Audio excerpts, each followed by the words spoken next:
ओम नमो भगवते वासुदेवाय। श्रीमद्भागवत महापुराण छठो स्कंद पहलो अध्याय अजामिल उपाख्यानનો પ્રારંભ। રાજા પરીક્ષિતે કહ્યું, હે ભગવાન, તમે આ પહેલાં બીજા સ્કંદમાં નિવૃત્તિ માર્ગનું વર્ણન કરી ચૂક્યા છો તથા એ પણ બતાવી ચૂક્યા છો કે તે માર્ગ દ્વારા અર્ચિરાદિ માર્ગે જીવ ક્રમશઃ બ્રહ્મલોકમાં જઈ પહોંચે છે અને પછી બ્રહ્માની સાથે મુક્ત થઈ જાય છે। હે મુનિવર, આ સિવાય તમે તે પ્રવૃત્તિ માર્ગનું પણ ત્રીજા સ્કંદમાં સમ્યકપણે સારી પેઠે વર્ણન કર્યું છે કે જેના થકી ત્રિગુણમય સ્વર્ગ વગેરે લોકોની પ્રાપ્તિ થાય છે અને પ્રકૃતિનો સંબંધ નહીં છૂટવાને કારણે જીવોએ વારંવાર જન્મ મૃત્યુના ચક્રાવામાં ફસાવવું પડે છે। તમે એ પણ પાંચમા સ્કંદમાં બતાવ્યું છે કે અધર્મ કરવાથી અનેક નરકોની પ્રાપ્તિ થાય છે અને તે નરકોનું તમે વિસ્તારપૂર્વક વર્ણન પણ કર્યું છે। તમે તે પહેલાં ચોથા સ્કંદમાં મન્વંતરનું વર્ણન કર્યું કે જેના અધિપતિ સ્વયંભૂ મનુ હતા। એ સાથે જ ચોથા અને પાંચમા સ્કંદમાં પ્રિયવ્રત અને ઉત્તાનપાદના વંશોનું તથા તેમના ચરિત્રોનું તેમજ દ્વીપો, વર્ષો એટલે કે ખંડો, સમુદ્રો, પર્વતો, નદીઓ, ઉદ્યાનો અને વિભિન્ન દ્વીપોના વૃક્ષોનું પણ નિરૂપણ કર્યું છે। ભૂમંડળની સ્થિતિ, તેનું દ્વીપો, વર્ષો વગેરેમાં વિભાજન, તેમના પરિમાણ અને લક્ષણો, નક્ષત્રોની સ્થિતિ, અતલ વિતલ વગેરે ભૂવિવરો એટલે કે 7 પાતાળ લોક અને ભગવાને આ બધાનું જે રીતે સર્જન કર્યું તેનું વર્ણન પણ કહી સંભળાવ્યું છે। હે મહાભાગ, હવે હું તે ઉપાય જાણવા ઈચ્છું છું કે જેના અનુષ્ઠાનથી મનુષ્યએ અનેકાનેક ભયંકર યાતનાઓ પૂર્ણ નરકોમાં જવું પડે નહીં। તમે કૃપા કરીને તેનો ઉપદેશ કરો। શ્રી સુખદેવજીએ કહ્યું, મનુષ્ય મન, વાણી અને શરીરથી પાપ કરે છે। તે જો તે પાપોનું આ જ જન્મમાં પ્રાયશ્ચિત્ત નથી કરી લેતો તો મર્યા પછી તેણે અવશ્યપણે તે ભયંકર યાતનાઓ પૂર્ણ નરકોમાં જવું પડે છે કે જેમનું વર્ણન મેં તમને પાંચમા સ્કંદના અંતમાં કહી સંભળાવ્યું છે। તેથી ઘણી સાવધાની અને જાગૃતિ સાથે રોગ અને મૃત્યુના આગમન પહેલાં જ જલ્દીમાં જલ્દી પાપોની ગુરુતા અને લઘુતાનો વિચાર કરીને તેમનું પ્રાયશ્ચિત્ત કરી લેવું જોઈએ। જેમ મર્મગ્ન વૈદ્ય રોગોનું કારણ અને તેમની ગુરુતા લઘુતાને જાણી લઈને તત્કાળ ચિકિત્સા કરે છે। રાજા પરીક્ષિતે પૂછ્યું, હે ભગવાન, મનુષ્ય રાજદંડ, સમાજદંડ વગેરે લૌકિક અને નરક ગમન વગેરે પારલૌકિક કષ્ટોને લીધે જાણે જ છે કે પાપ પોતાનો શત્રુ છે અને છતાંય પાપ વાસનાઓથી વિવશ થઈને વારંવાર એવા જ કર્મો કરવા પ્રવૃત્ત થાય છે। આવી સ્થિતિમાં તેના પાપોનું પ્રાયશ્ચિત્ત કેવી રીતે સંભવી શકે? મનુષ્ય ક્યારેક પ્રાયશ્ચિત્ત વગેરે વડે પાપોથી છુટકારો મેળવે છે તો ક્યારેક પાછો એ જ પાપો કરવા લાગે છે। આવી સ્થિતિમાં હું સમજું છું કે જેમ સ્નાન કર્યા પછી ધૂળથી ખરડવાને કારણે હાથીનું સ્નાન વ્યર્થ જાય છે તેવી જ રીતે મનુષ્યનું પ્રાયશ્ચિત્ત પણ વ્યર્થ જ છે। શ્રી સુખદેવજીએ કહ્યું, વાસ્તવમાં કર્મ વડે જ કર્મનો નિર્બીજ નાશ થતો નથી, કારણ કે કર્મનો અધિકારી અજ્ઞાની છે। અજ્ઞાન હોય તો પાપ વાસનાઓ સર્વથા દૂર થઈ શકતી નથી। તેથી સાચું પ્રાયશ્ચિત્ત તો તત્વજ્ઞાન જ છે। જે મનુષ્ય સુપથ્યનું જ સેવન કરે છે તેને રોગો પોતાને વશ કરી શકતા નથી। એ જ રીતે હે પરીક્ષિત, જે મનુષ્ય નિયમોનું પાલન કરે છે તે ધીરે ધીરે પાપ વાસનાઓમાંથી મુક્ત થઈને કલ્યાણપ્રદ તત્વજ્ઞાનને પ્રાપ્ત કરવામાં સમર્થ થાય છે। જેમ વાંસની ઝાડીમાં લાગેલી આગ બધા વાંસોને બાળી નાખે છે તેવી જ રીતે ધર્મજ્ઞ અને શ્રદ્ધાવાન ધીર મનુષ્ય તપસ્યા, બ્રહ્મચર્ય, ઇન્દ્રિય દમન, મનની સ્થિરતા, દાન, સત્ય, બહારની અને અંદરની પવિત્રતા તથા યમ અને નિયમ આ 9 સાધનોથી મન, વાણી અને શરીર વડે કરાયેલા મોટામાં મોટા પાપોને પણ નષ્ટ કરી દે છે। ભગવાનના શરણમાં રહેનારા ભક્તજનો કે જેઓ વિરલ જ હોય છે તેઓ કેવળ ભક્તિ વડે જ પોતાના તમામ પાપોને એવી રીતે ભસ્મ કરી નાખે છે કે જેમ સૂર્ય ધુમ્મસને નષ્ટ કરી દે છે। હે પરીક્ષિત, ભગવાનને આત્મસમર્પણ કરવાથી અને તેમના ભક્તોનું સેવન કરવાથી પાપી મનુષ્યની જેવી શુદ્ધિ થાય છે તેવી તપસ્યા વગેરે કરવાથી થતી નથી। સંસારમાં આ ભક્તિનો માર્ગ જ સર્વશ્રેષ્ઠ, ભયરહિત અને કલ્યાણ સ્વરૂપ છે, કારણ કે આ માર્ગ પર ભગવત્પરાયણ સુશીલ સાધુજનો ચાલે છે। હે પરીક્ષિત, જેમ દારૂથી ભરેલા ઘડાને નદીઓ પવિત્ર કરી શકતી નથી તેવી જ રીતે મોટા મોટા પ્રાયશ્ચિતો વારંવાર કરવા છતાં પણ તેઓ ભગવાનની વિમુખ મનુષ્યને પવિત્ર કરવામાં અસમર્થ છે. જેમણે ભગવાનના ગુણોના અનુરાગી એવા પોતાના મનરૂપી મધુકરને ભગવાન શ્રી કૃષ્ણના ચરણારવિંદના મકરંદ એટલે કે પુષ્પ મધુનું એકવાર પણ પાન કરાવી લીધું, તેમણે બધા પ્રાયશ્ચિત કરી લીધા એમ જાણવું. અને તેવા મનુષ્યો સ્વપ્નમાં પણ યમરાજ અને તેમના પાશધારી દૂતોને જોવા પામતા નથી. પછી નરક પામવાની તો વાત જ ક્યાં રહી. હે પરીક્ષિત, આ બાબતમાં મહાત્માઓ એક પ્રાચીન ઇતિહાસનું ઉદાહરણ આપે છે, જેમાં ભગવાન વિષ્ણુ અને યમરાજના દૂતોનો વાર્તાલાપ છે. તે તમે મારી પાસેથી સાંભળો. કાન્યકુબ્જ એટલે કે કનૌજ નગરમાં એક દાસીપતિ બ્રાહ્મણ રહેતો હતો. તેનું નામ હતું અજામિલ. દાસીના સંસર્ગને લીધે દૂષિત થવાને કારણે તેનો સદાચાર નષ્ટ થઈ ચૂક્યો હતો.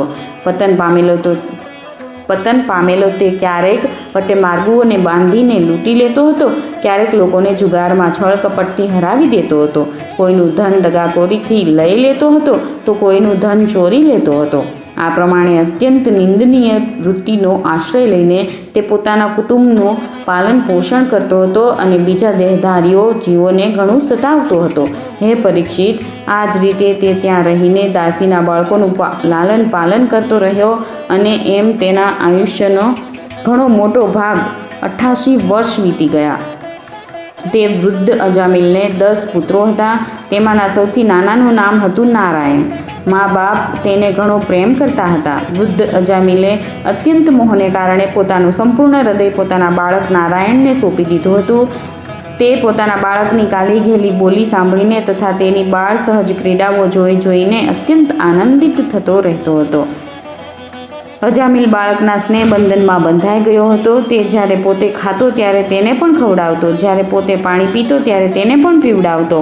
આ પ્રમાણે તે અત્યંત મૂઢ થઈ ગયો હતો અને તેને એ વાતની ખબર જ ન પડી કે મૃત્યુ મારા માથા પર આવી પહોંચ્યું છે. તે મૂર્ખ આવી રીતે પોતાનું જીવન વિતાવી રહ્યો હતો. ત્યાં જ મૃત્યુ વેળા આવી પહોંચી. તે સમયે તે પોતાના બાળક પુત્ર નારાયણ વિશે જ વિચારતો અને ચિંતા કરતો હતો. એ દરમિયાન જ અજામિલે જોયું કે તેને લઈ જવા માટે અત્યંત ભયાનક 3 યમદૂતો આવ્યા છે. તેમના હાથોમાં ફંદો એટલે કે પાશ છે, તેમના મોઢા વાંકાચૂકા છે અને શરીરમાં રૂવાટા ઊભા થઈ ગયેલા છે. તે સમયે બાળક નારાયણ ત્યાંથી થોડેક દૂર રમી રહ્યો હતો. યમદૂતોને જોઈને અજામિલ અત્યંત વ્યાકુળ થઈ ગયો અને તેણે ઘણા મોટા અવાજે સાદ દીધો, નારાયણ! ભગવાનના પાર્ષદોએ જોયું કે આ મરતી વખતે અમારા સ્વામી ભગવાન નારાયણનું નામ લઈ રહ્યો છે, તેમના નામનું કીર્તન કરી રહ્યો છે. તેથી તે પાર્ષદો અતિશય વેગથી ત્યાં આવી પહોંચ્યા કે જે સમયે યમરાજના દૂતો દાસીપતિ અજામિલના શરીરમાંથી તેના સૂક્ષ્મ દેહને ખેંચી રહ્યા હતા. વિષ્ણુના દૂતોએ તેમને જબરદસ્તીથી અટકાવી દીધા. તેમના અટકાવવાથી યમરાજના દૂતોએ તેમને કહ્યું, અરે ધર્મરાજની આજ્ઞાનો નિષેધ કરનારા તમે કોણ છો? તમે કોના દૂત છો? ક્યાંથી આવ્યા છો? અને આને લઈ જતા અમને તમે શા માટે રોકી રહ્યા છો? શું તમે કોઈ દેવતા, ઉપદેવતા કે સિદ્ધ શ્રેષ્ઠ છો? અમે જોઈએ છીએ કે તમારા બધાની આંખો કમળદળ જેવી કોમળતાથી ભરેલી છે.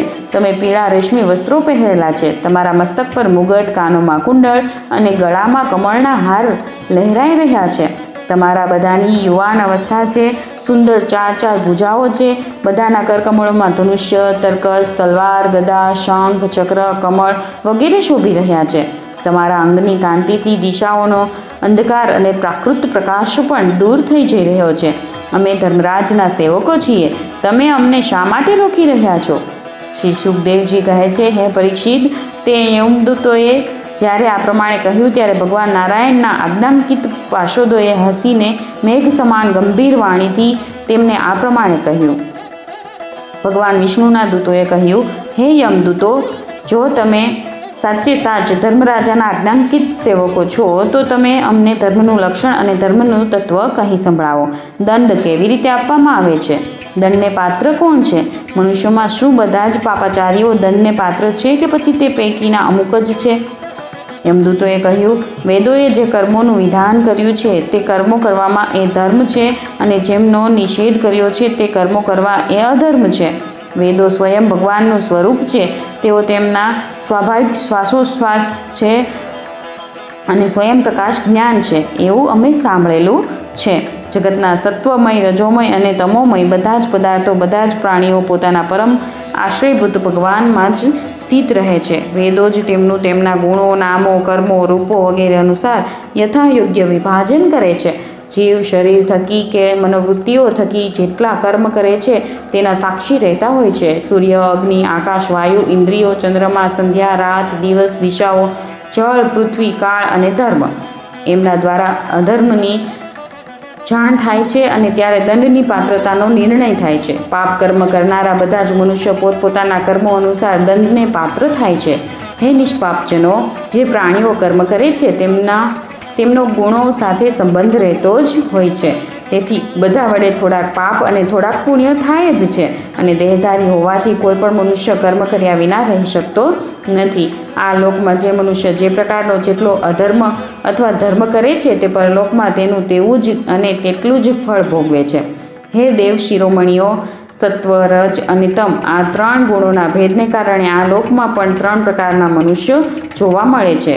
પુણ્યાત્મા, પાપાત્મા અને પુણ્ય પાપ બંનેથી યુક્ત અથવા સુખી દુઃખી અને સુખ દુઃખ બંનેથી યુક્ત. તેવી જ રીતે પરલોકમાં પણ તેમની ત્રિવિધતા હોવાનું અનુમાન કરી શકાય છે. વર્તમાન સમય જ ભૂત અને ભવિષ્યનું અનુમાન કરાવી દે છે. તેવી જ રીતે વર્તમાન જન્મના પાપ પુણ્ય પણ ભૂતકાળના અને ભવિષ્યના જન્મોના પાપ પુણ્ય અનુમાન કરાવી દે છે. અમારા સ્વામી અજન્મા સર્વજ્ઞ ભગવાન યમરાજ બધાના અંતઃકરણમાં વિરાજમાન છે. તેથી તેઓ પોતાના મનથી જ સૌના પૂર્વરૂપોને જોઈ લે છે. એ સાથે જ તેઓ તે સૌના ભાવિ સ્વરૂપોનો પણ વિચાર કરી લે છે. જે ઊંઘેલો આજ્ઞાની મનુષ્ય સ્વપ્ન સમયે પ્રતીત થતા શરીરને જ પોતાનું વાસ્તવિક શરીર સમજે છે અને સૂતેલા કે જાગતા શરીરને ભૂલી જાય છે, તેવી જ રીતે જીવ પણ પોતાના પૂર્વજન્મોનું સ્મરણ ભૂલી જાય છે અને વર્તમાન શરીર સિવાય પહેલાંના અને પછીના શરીરો વિશે કશું જ જાણતો હોતો નથી. હે સિદ્ધજનો, જીવ આ શરીરમાં રહીને 5 કર્મેન્દ્રિયો વડે આપવું, લેવું, હાલવું, ચાલવું વગેરે કામ કરે છે. 5 જ્ઞાનેન્દ્રિયો વડે રૂપ, રસ વગેરે 5 વિષયોની અનુભૂતિ કરે છે અને 16મા મનની સાથે 17મો તે પોતે મળીને એકલો જ મન, જ્ઞાનેન્દ્રિયો અને કર્મેન્દ્રિયો એ ત્રણેના વિષયોનો ભોગ કરે છે. જીવનું આ 16 કળાઓ અને સત્વ વગેરે 3 ગુણોવાળું લિંગ શરીર અનાદિ છે. એ જ જીવને વારંવાર હર્ષ, શોક, ભય અને પીડા આપનાર જન્મ મૃત્યુના ચક્રાવામાં નાખે છે. જે જીવ અજ્ઞાનને લીધે કામ, ક્રોધ, લોભ, મોહ, મદ અને મત્સર આ 6 શત્રુઓ પર વિજય મેળવી લેતો નથી, તેણે તેની ઈચ્છા ન હોવા છતાં પણ વિભિન્ન વાસનાઓ અનુસાર અનેક કર્મો કરવા પડે છે. આવી સ્થિતિમાં તે રેશમના કીડાની જેમ પોતાને કર્મની જાળમાં જકડી લે છે અને એ રીતે પોતાના જાતે મોહનો શિકાર થઈ જાય છે. કોઈ પણ શરીરધારી જીવ ક્યારેય એક ક્ષણ માટે પણ કર્મ કર્યા વિના રહી શકતો નથી. પ્રત્યેક પ્રાણીના સ્વાભાવિક ગુણો જબરદસ્તીથી વિવશ કરીને તેની પાસે કર્મ કરાવે છે. જીવ પોતાના પૂર્વજન્મોના પાપ પુણ્યમય સંસ્કારો અનુસાર સ્થૂળ અને સૂક્ષ્મ શરીર પ્રાપ્ત કરે છે. તેની સ્વાભાવિક અને પ્રબળ વાસનાઓ ક્યારેક તેને માતાના જેવો સ્ત્રી રૂપ બનાવે છે તો ક્યારેક પિતાના જેવો પુરુષ રૂપ. પ્રકૃતિનો સંસર્ગ થવાથી જ મનુષ્ય પોતાને પોતાના વાસ્તવિક સ્વરૂપથી વિપરીત લિંગ શરીર માની લે છે. આ વિપર્યય ભગવાનની ભક્તિથી તરત જ દૂર થઈ જાય છે. હે દેવતાઓ, તમે તો જાણો જ છો કે આ અજામિલ મહાન શાસ્ત્રજ્ઞ હતો. શીલ, સદાચાર અને સદ્ગુણોનો તો તે ભંડાર હતો. બ્રહ્મચારી, વિનયી, જીતેન્દ્રિય, સત્યનિષ્ઠ, મંત્રવેત્તા અને પવિત્ર પણ હતો.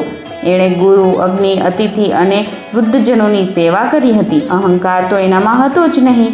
એ સમસ્ત પ્રાણીઓનું હિત ઈચ્છતો હતો, ઉપકાર કરતો હતો અને મિતભાષી હતો તથા કોઈનામાં દોષ જોવાની તેની દ્રષ્ટિ ન હતી. એક દિવસે આ બ્રાહ્મણ પોતાના પિતાના આદેશથી વનમાં ગયો અને ત્યાંથી ફળ, ફૂલ, સમિધ અને દર્ભ લઈને ઘરે પાછો વળ્યો. પાછા વળતા તેણે જોયું કે એક ભ્રષ્ટ શૂદ્ર કે જે ઘણો કામી અને નિર્લજ્જ હતો તે મદ્યપાન કરીને કોઈ વેશ્યાની સાથે વિહાર કરી રહ્યો છે. વેશ્યા પણ મદ્યપાન કરીને ઉન્મત્ત થયેલી છે. નશાને કારણે તેની આંખો નાચી રહી છે અને તે અર્ધનગ્ન અવસ્થામાં હતી. તે વેશ્યાની સાથે તે શૂદ્ર ક્યારેક ગાય છે, ક્યારેક હસે છે અને ક્યારેક વિભિન્ન ચેષ્ટાઓ કરીને તેને પ્રસન્ન કરી રહ્યો છે. હે નિષ્પાપજનો, શૂદ્રના હાથોમાં અંગરાગ વગેરે કામોદીપક પદાર્થોનો લેપ કરેલો હતો અને તેનાથી તે કુલટાને આલિંગી રહ્યો હતો.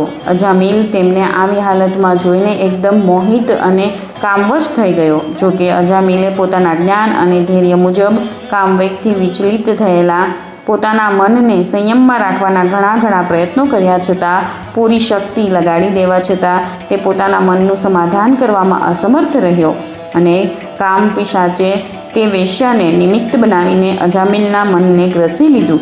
તેની સદાચાર અને શાસ્ત્ર વિષયક ચેતના નષ્ટ થઈ ગઈ. હવે તે મનોમન તે વેશ્યાનું જ ચિંતન કરવા લાગ્યો અને પોતાના ધર્મથી વિમુખ થઈ ગયો.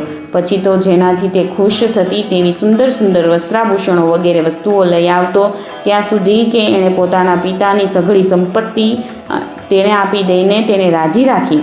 એ બ્રાહ્મણ એવી જ ચેષ્ટાઓ કરતો કે જેનાથી તે વેશ્યા પ્રસન્ન થાય. તે સ્વચ્છંદચારી કુલટાના વાંકા નેત્ર કટાક્ષે તેના મનને એવું લુબ્ધ કરી દીધું હતું કે તેણે પોતાની કુલીન નવયુવતી પરણેતર પત્ની શુદ્ધાનો પણ પરિત્યાગ કરી દીધો. એના પાપાચરણની તો કોઈ સીમા જ ન રહી. એ કુબુદ્ધિ એટલે કે અજામિલ અન્યાયપૂર્વક જે પણ રીતે જ્યાં ક્યાંયથી પણ ધન મળતું તે ત્યાંથી ઉઠાવી લાવતો હતો. તે વેશ્યાના બહોળા કુટુંબનું પાલન પોષણ કરવામાં જ તે વ્યસ્ત રહેતો હતો. એવા આ પાપીએ શાસ્ત્રાજ્ઞાનું ઉલ્લંઘન કરીને સ્વચ્છંદ આચરણ કર્યું છે. આ સત્પુરુષો વડે નિંદિત છે. આણે ઘણા સમય સુધી વેશ્યાના મળતુલ્ય અપવિત્ર અન્નથી પોતાનું જીવન વિતાવ્યું છે. આનું સઘળું જીવન જ પાપમય છે. આણે આજ સુધી પોતાના પાપોનું કોઈ પ્રાયશ્ચિત પણ કર્યું નથી. તેથી હવે અમે આ પાપીને દંડપાણી ભગવાન યમરાજ પાસે લઈ જઈશું. ત્યાં આ પાપ પોતાના દંડ ભોગવીને શુદ્ધ થશે. છઠ્ઠા સ્કંધ અંતર્ગત અજામિલ ઉપાખ્યાનમાંનો પહેલો અધ્યાય સમાપ્ત.